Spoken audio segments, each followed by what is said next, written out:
Ever since Hill 881 and 861, you feel something in the air about the buildup. I don't know, you could almost feel them working around you at night.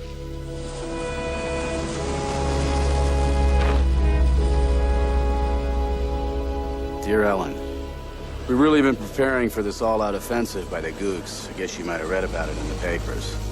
There's supposed to be a truce in Vietnam during the Chinese Tet New Year.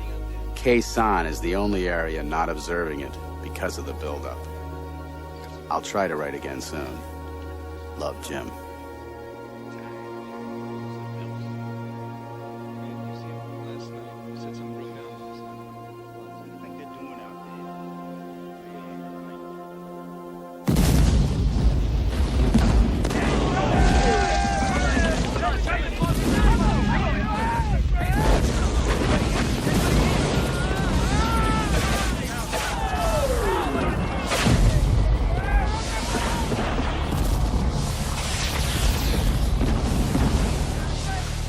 Dear Mom and Dad, I guess by now you're worried sick over my safety.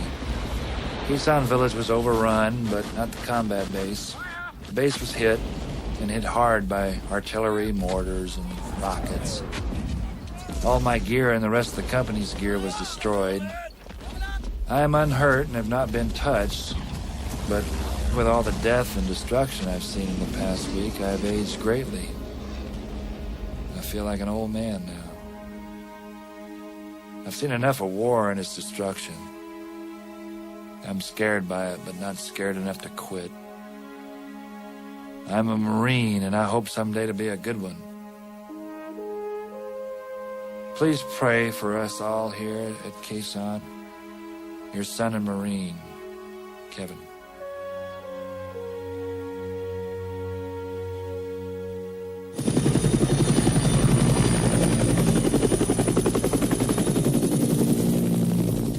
It's Tet, the Oriental New Year, and it's a new war. The Viet Cong simultaneously attacked just about every major city and town in South Vietnam. In one day, they'd increased the scope of the war dramatically. Howard Tuckner was there. The war came to Saigon early in the morning of January 31st. The first target was the symbol of the American presence in Vietnam, the United States Embassy. About 20 Viet Cong had invaded the embassy compound and were now battling American Marines and military police. The Viet Cong had penetrated to the center of what was supposed to be the most secure city in Vietnam.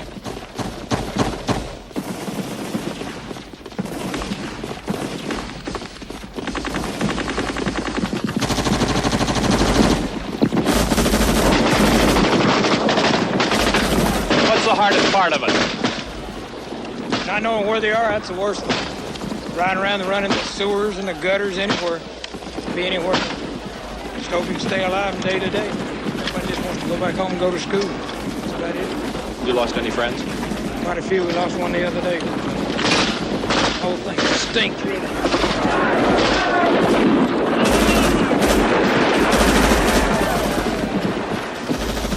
Awful sick of it. I'll be so glad to go home. I don't know. It's the worst area we've been in since I've been in Vietnam. You think it's worth it? Yeah, I don't know. They say we're fighting for something. I don't know.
a lot of speculation up here in the Hill that ultimately we may have to use nuclear weapons. What can you say on that subject?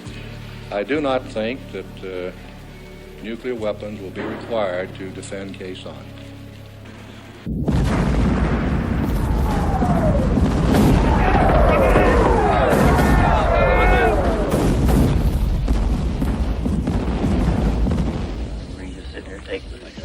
Yeah, that's what gets me. That's not the way we're supposed to do it. We're supposed to be hard chargers, man. We're supposed to go out and get them.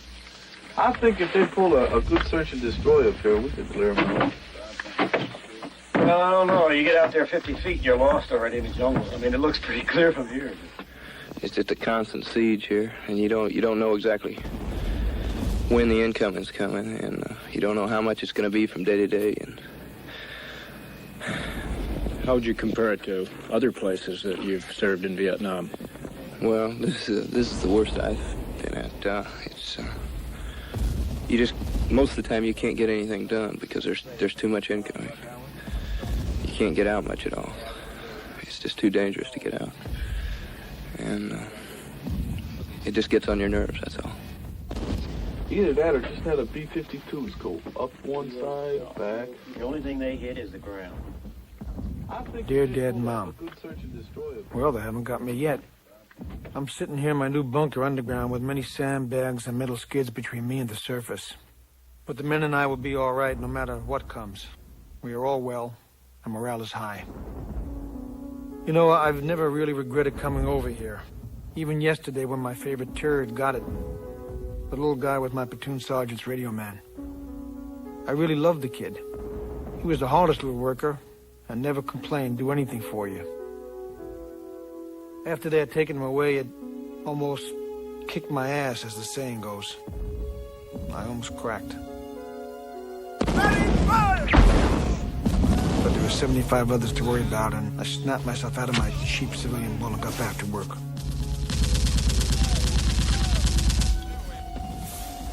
Well, you learn every day the mistakes you were making, and the biggest one is to get too attached to any one person. Not over here, at least. Things happen so quickly, and 1 minute he's fine, and the next, he's not. But old Don is pretty lucky, knock on wood. And home I'll come, I'm sure. Maybe after we wipe them up here, they'll go to the bargaining tables and we can come home. All of us. Love, Don.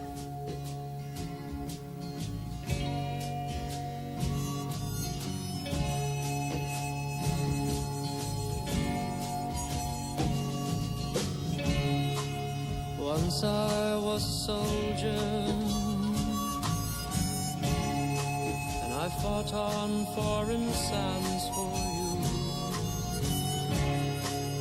Once I was a hunter, and I brought home fresh meat for you. Once I was a lover, searched behind your eyes for you. And soon there'll be another to tell you I was just alive. And sometimes I wonder, just for a while,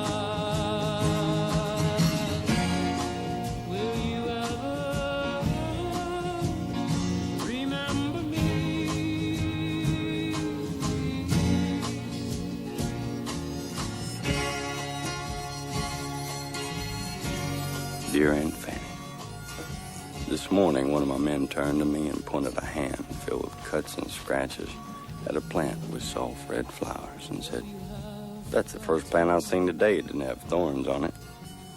The plant was also representative of Vietnam.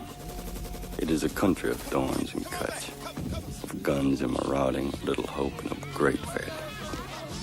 Yet in the midst of it all, a beautiful thought, gesture, and even person can arise among it, waving bravely at the death that pours down upon it. Someday this place will be burned by napalm, and the red flower will crackle up and die among the thorns. Yet that flower will always live, of a tired, wet Marine. Sometimes I wonder just for what will you ever remember me?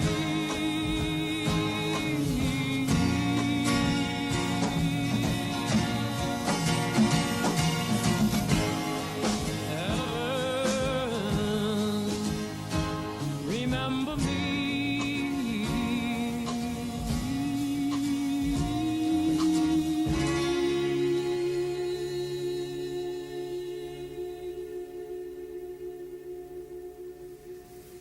With American sons in the field far away,